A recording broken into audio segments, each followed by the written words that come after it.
In this video, I'm going to provide a proof of the property that the orthocenter, centroid, and circumcenter of a triangle lie on a straight line.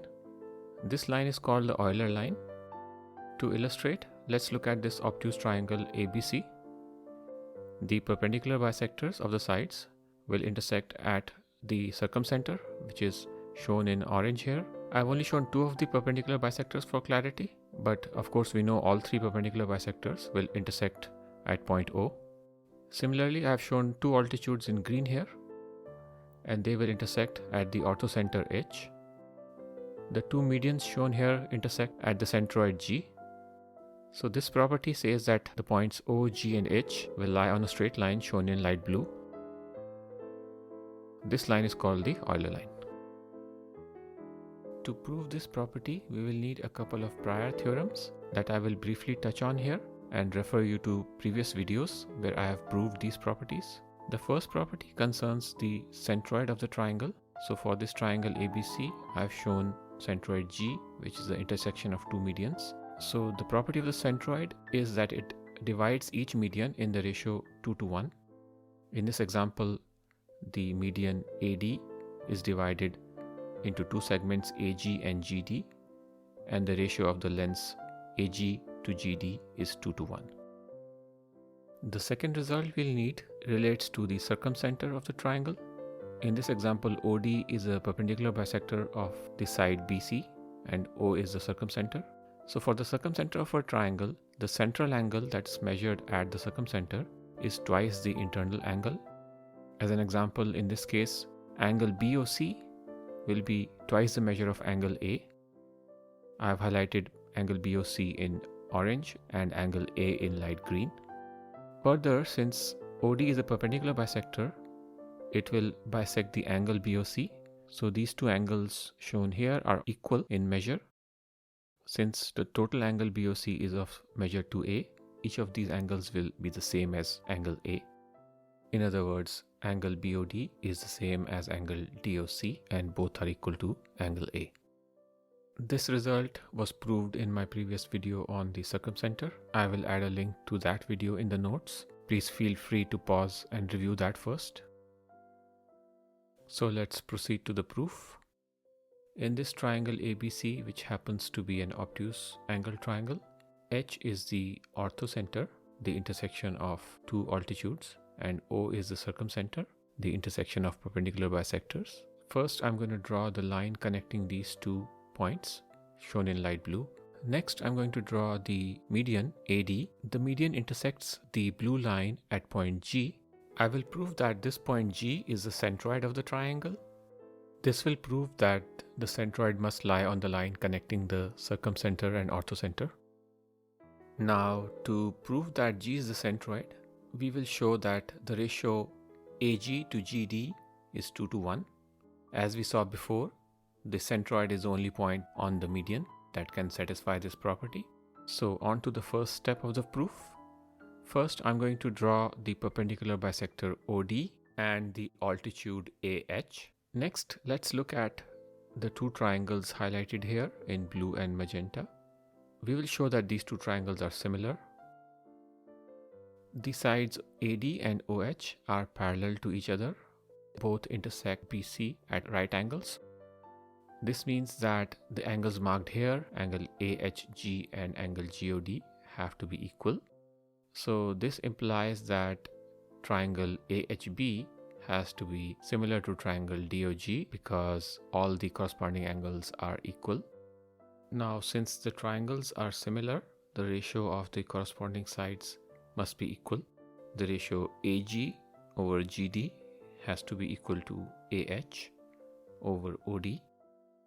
So instead of proving that AG is twice GD, we can equivalently prove that AH is twice OD. So going forward, we will focus on proving this statement highlighted in red here. So to recap, we want to show that G is the centroid. This is equivalent to proving that AG is twice GD, which in turn is equivalent to proving AH is twice OD. The next step is to draw a second altitude Bx, which will also pass through H, because H is the orthocenter. Let's look at these two triangles highlighted in blue and magenta, triangle AHX and triangle BXC. We will again show that these two triangles are similar.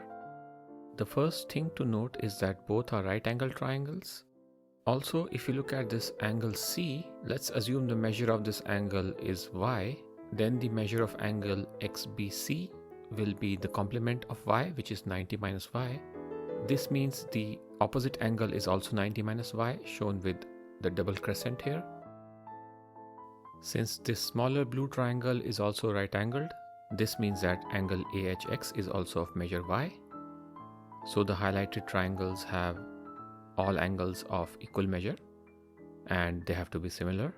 Since the triangles are similar, the ratio of their corresponding sides has to be equal. So here the corresponding sides are AH and BC, which are both opposite the right angle. This has to be equal to AX over BX, which are both opposite the angle of measure Y. So we can rewrite AH as AX over BX times BC. Now I'm going to mark the length of side BC as lowercase a, since it's opposite the vertex uppercase A. This implies that we can rewrite AH as AX divided by BX times A. For the next step of the proof, I'm going to draw a line segment OC highlighted here. We are going to look at the highlighted triangles shown here.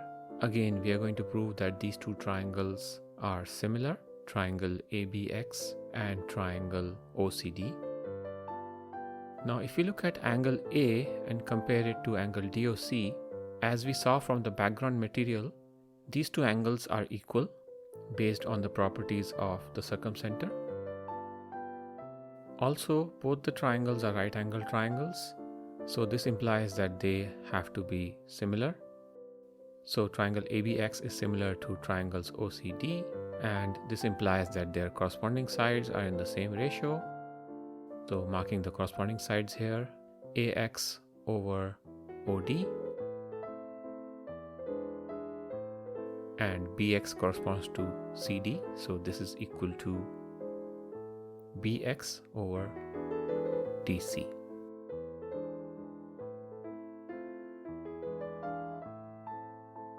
And rearranging this equation, we get AX over BX is OD over DC.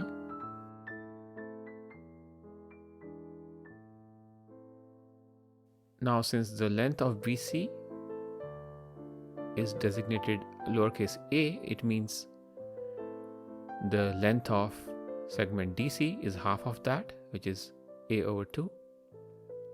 So we can write AX over BX is OD divided by A over 2.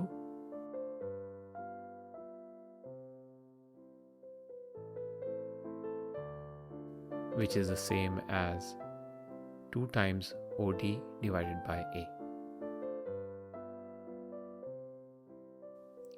So now we can combine these two equations, equation number 1 and equation number 2.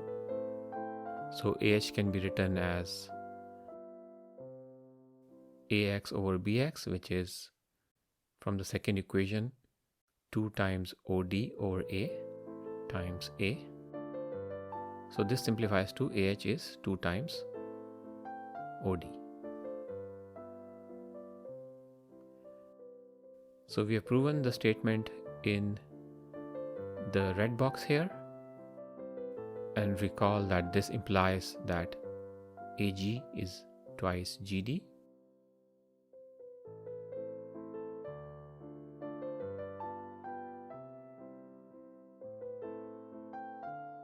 In other words, if we look at point G, it divides the median AD in the ratio 2 to 1. So G has to be the centroid. So we have proven that the centroid lies on the line connecting the circumcenter and orthocenter, which means that all 3 points have to lie on the same line.